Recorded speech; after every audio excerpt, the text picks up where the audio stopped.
Hey everyone, in this video we'll be going over the Diamond Dog's Kar98k Cub, or just the Kar98k for short. This is a bolt action springer with a 5-round internal magazine that can be reloaded with stripper clips.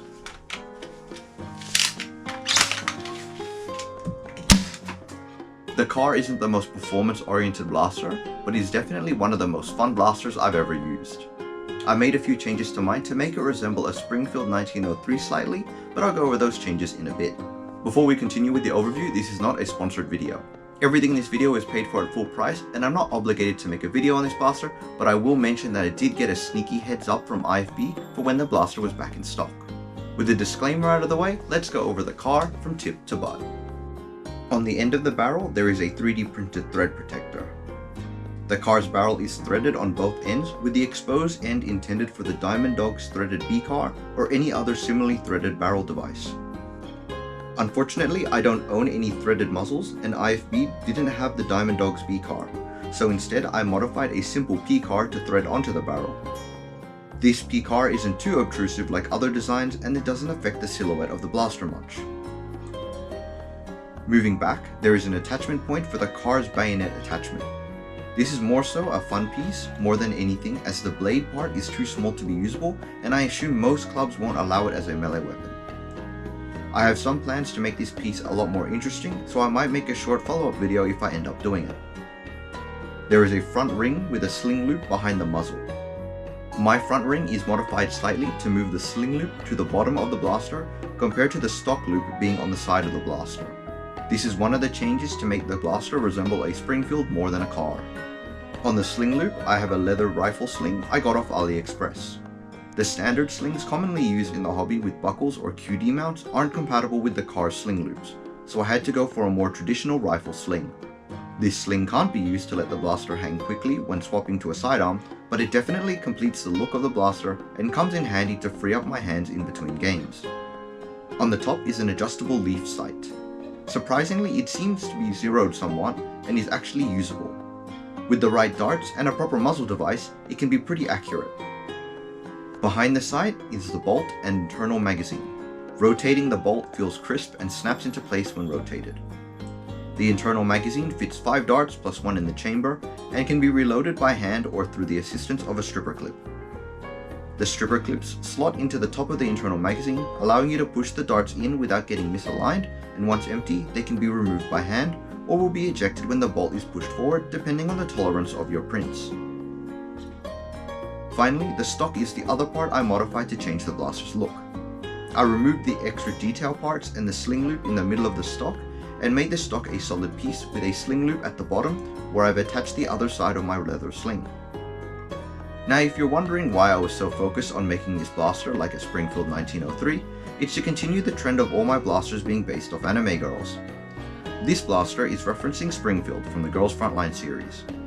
While basing the blaster off Kar98 from the same series is a more fitting and easier choice, her color scheme on a blaster would not make it game legal for any clubs and will likely make it a police officer magnet. Moving on to performance, the Kar is advertised to hit around 180 FPS. From my testing, it was hitting an average of 184 with a high of 193 and a low of 170. This is pretty consistent with a standard deviation of around 6.5. I would like to note that the darts used while chronographing were a mix of fresh and used darts, so this level of consistency is great and it means it should perform nicely with community dart pools. With the modified P-Kar, it's hitting an average of 185 FPS with a high of 196 and a low of 172. I'm surprised the P-Kar increased FPS when I intended to drop the FPS slightly to make it fit under Sydney Nerf's 180 FPS indoor cap. My guess is the stock barrel is a bit shorter than the optimal length for the plunger volley.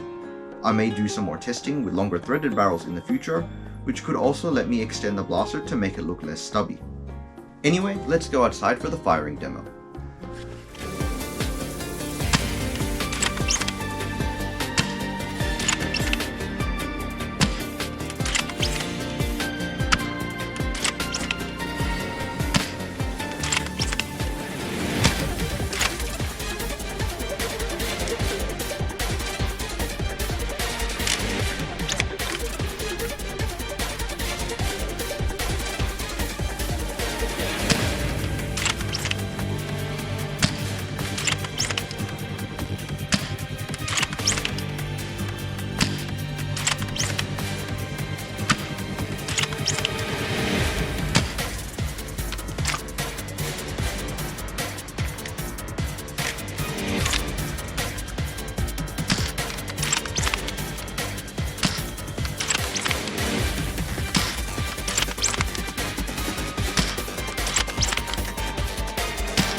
The Diamond Dog's Kar98k Cub is a great blaster. The assembly process is straightforward and easy, considering the instruction manual is entirely in Chinese. It took me about 3 to 4 days of non-stop printing to get all the parts printed and about an afternoon of assembly. It performs well in its standard configuration and can hit over 200 FPS with a barrel and spring swap, though I wouldn't trust the internals lasting very long. The firing experience on the car is also one of the most satisfying experiences I've had on a blaster I built. The bolt action is smooth, and rotating the bolt and feeling it lock into place feels great. For a blaster with a long distance between the trigger and catch, the trigger feels good and not sloppy like you'd expect. While the built-in magazine is a bit limiting with only 5 rounds, using the stripper clip is pretty fun, and it's pretty easy to top off loose darts when needed. The biggest issue with using the stripper clips is they require stiff foam to retain the darts. If you use old darts with softer foam, they tend to squish and slide out. Softer foam will also likely make the darts fold in on themselves when you push them out of the clip and into the blaster, which usually isn't much of an issue, but it can sometimes require you to adjust them slightly before you can properly close the bolt. It also causes the darts to deform slightly, giving a worse seal than a normal worn dart would. Threading the end of the barrel for B cars is a pretty neat design choice, especially since the barrel doesn't protrude enough to attach most muzzle devices. It would be nicer if more B car designs were threaded to properly take advantage of this, but not enough blasters do it to justify, I guess. I did have some issues during my first game with it, where it wouldn't release the catch consistently. This was because the screw at the back of the bolt was not tightened correctly, so the parts weren't lining up properly. After tightening the screw, it worked perfectly, so if you're having similar issues, I suggest checking that first. Now to answer the question whether you should buy a Diamond Dog's Kar98k Cub or not. If you're looking for something different from a typical pump action Springer, but still want something that performs well, this is a good option. There isn't anything really like it in the high performance space, so it's a good novelty option to keep things fresh and interesting. If you're solely chasing performance in a bolt action blaster, something like the Worker Kunlun is probably a better option, since it's going to have a sturdier build and dedicated parts to reach higher FPS. For new players getting into the hobby, I likely wouldn't recommend getting the Kar98k as your first blaster unless you really like the style. I always recommend beginners get a more traditional and customizable platform like the Worker Harrier or Seagull as a first blaster to make sure that they have a well-rounded first purchase that can stay with them for a long time in the hobby. The car's gimmicks are fun, but they force you into a specific playstyle, which I think is bad for new players who I feel should be trying out as much as possible to find what they like. If you want to get your own Diamond Dog's Kar98k, IFB and M416 Gel Blaster sell them. IFB sells hardware kits as well as the 3D printed parts as an extra purchase, though at the time of recording, hardware kits are on back order. M416 Gel Blaster sells full kits in green, brown and white, as well as spare clips, parts to replace the iron sights with Picatinny rails, a bayonet attachment with rails for bipods, a metal catch, and an upgrade spring, all as extras. Well, that's it for this video. Thanks for watching, like, comment and subscribe, and I'll see you in the next one.